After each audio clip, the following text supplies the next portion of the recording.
As you learn about the narcissistic pattern, it's also wise to reflect on the much healthier alternatives. Now, below you're going to find a link to my new extensive course called Ready, Set, Connect. It addresses both the mindset and the skills involved in gratifying relationships, and I hope you'll find it to be quite therapeutic.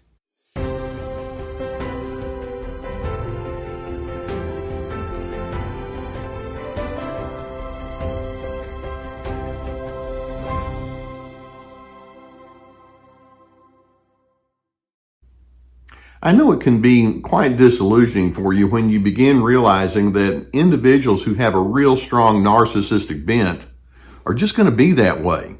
And no matter what kind of effort you make or logic that you bring to them or willingness to blend and to harmonize, it's like it's not going to happen. These individuals, because of the ingredients that they're so committed to, are hardwired to fall apart. I mean, when you look at the foundation that their way of life is built upon, the overbearing and the controlling style and the insensitivities and the selfishness that is a part of the narcissistic bent, you realize that's not a good way to do life. And you can't sustain it over a long period of time. And that's what I mean when I say they're eventually going to implode on you. Now, part of the reason that they are going to implode is their thinking is very backward. Because you see, in the middle of all of their dysfunction, they're over there thinking, I'm the winner. I'm the one who truly understands life. You need to think like me. And I'm very appealing. You just don't seem to appreciate what I bring to the equation. If you disagree with me, that means you don't get it. And all of that is just patently false. And, of course, over time, all of those other unhealthy ingredients will rise to the surface. When you're a healthy individual, you constantly are examining yourself, thinking, I know there are elements inside of me that need to be improved upon, and I'm quite willing to look at that. You know, like on your cell phone or your computer, when you have to hit the button and do an update. Well, healthy people, they're constantly updating themselves.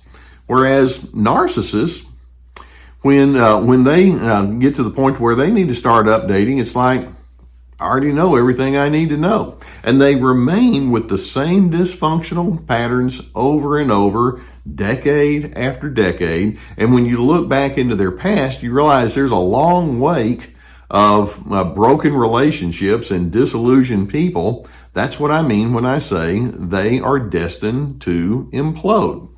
Now, when you're around them long enough, ultimately, and this is part of the implosion, you wind up feeling revulsed by them. It's like, oh, there that person is again. Here we go again. Do I have to spend time with this individual? Or sometimes you're thinking something like, would you just please shut up? Would you just please go away? And then when they're not in the room, or let's say there's a function and you're thinking they were going to be there and they're not, you feel relieved. Or when you have been around them, you just feel emotional fatigue or weariness. You feel like you've been duped by that person. You feel like no matter what you say, you're going to be invalidated. That's what I mean when I say their relationships ultimately will implode. And so it may be that you'll begin to pull back and say, I'm not going to do this anymore. And some of you go no contact. Some of you go as low contact as you can, use the gray rock technique. There are times when they'll try to hoover you back in. When I say hoover, think of the Hoover vacuum cleaner. They try to suck you back in and say, oh no, don't you go away from me. You need to just stay and think as I do. But many times the narcissist at some point will say, okay, fine. And then they go on to their next conquest, and they repeat the cycle all over again. And ultimately, there are really only three types of people that we can say that might be able to sustain a relationship, such as that word is, with a narcissist. One is people who are very weak or naive, and they feel like they just don't have anything within themselves to draw upon. And so it's like, well, I've already, locked in with this person. I guess I may as well stay the course. And so there's sometimes people, they just stay there because they don't feel like they have enough strength to move beyond that narcissist. Another group of people that might be able to stay with a narcissist are what we call the flying monkeys.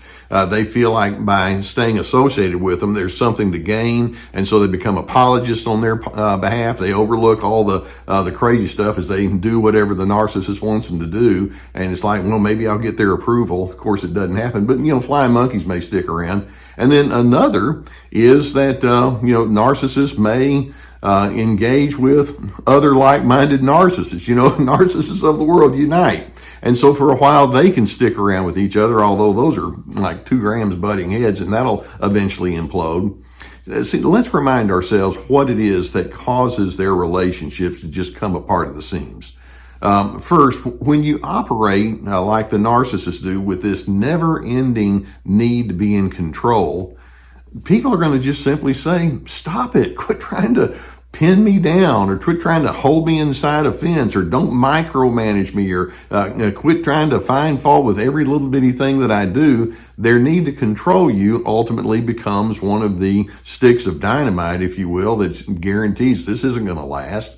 Or another thing that causes their relationships to implode is I know you're not supposed to say 100%, but close to 100% of the time, they can't receive input. It's like, I'm running into a brick wall. This person does not get it, and they genuinely don't learn. And of course, part of that is they have such a thick wall of protection around their false self. It's like, what are you talking about? I learn all the time. And that's part of their cover. But they do not learn. Instead, they use dense thinking, dense reasoning. They're very black and white in their way of looking at things. And if you try to point out logic to them or inconsistencies with what they've said or done, or you try to cite an expert who says, well, we need to be this instead of that, somehow their interpretation is the better one. And they even if they don't stand up to logic, it's like, no, I'm really logical, and the relationships will fall apart. Inevitably, narcissists, because of the strain that they generate, they will then carry around their own version of anger. Many times it comes in the form of explosions. Other times it's simmering irritation. Sometimes it's very punitive, passive aggressiveness, but some form or another of anger, and they don't ever get beyond that. There are healthy forms of anger, but again, they think, I don't need to learn that stuff. I mean, why would I? You're the one that's creating the problems. And then they continually fall back on blame, and then a little bit more blame, and then some more blame. And then when they finish with that, they accuse, and then they accuse, and then they continue to accuse. And that's what we mean when we say, you can't really look at these people with any form of optimism, because those types of elements will generate implosion.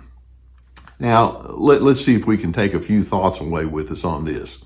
And I know it's not what we want to admit, but here it is.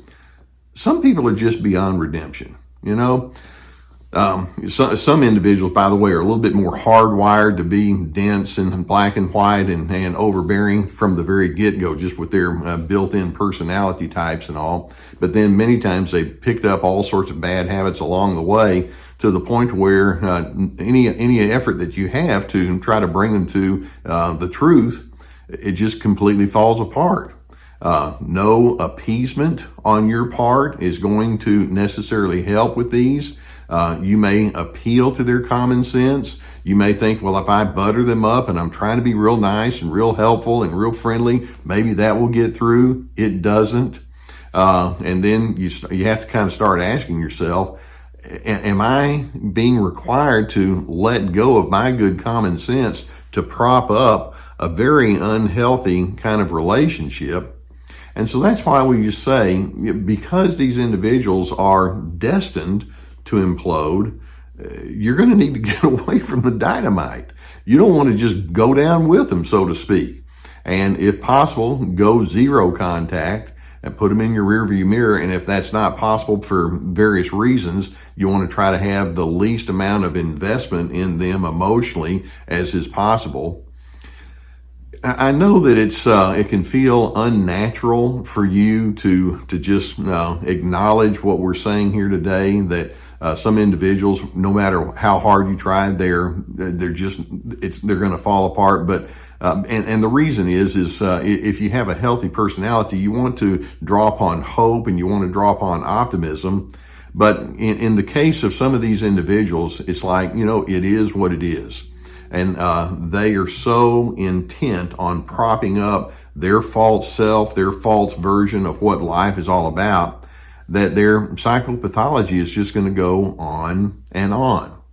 And you know what happens when they go to the next person and they repeat the same patterns, and then the next person and the other relationships eventually fall apart?